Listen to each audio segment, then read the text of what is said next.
పేషెంట్స్లో మనకు ఇప్పుడు జెనెటిక్ నుంచి వచ్చే ఈ వ్యాధం ఏముంటాయో న్యూరోమస్కులర్ డిసీజ్లో దానిలో కూడా జీన్ థెరపీ వచ్చింది ఇప్పుడు.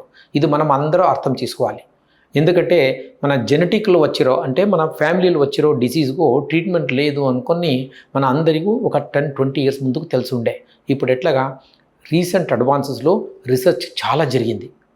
దీనిలో జీన్ థెరపీ ఇస్తున్నారు. మనం ఐడెంటిఫై చేయొచ్చు.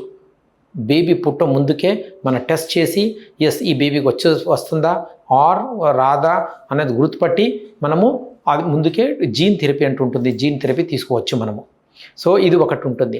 మన అక్వైర్డ్ డిసార్డర్స్లో అంటే మనకు వచ్చిరో డిసీజ్లో like inflammatory disease or diabetic or Cushing syndrome, endocrine disease, storage disorder, enzyme deficiency disorders, ఈ అన్ని డిసీజ్లో మనము ట్రీట్మెంట్ ఉంటుంది, స్పెసిఫిక్ ట్రీట్మెంట్ ఉంటుంది. ఈ ట్రీట్మెంట్ పర్టికులర్ టైంలో మనం తీసుకుంటే ఇంప్రూవ్మెంట్ వచ్చే ఛాన్సెస్ చాలా అవకాశం ఉంటుంది మనకు.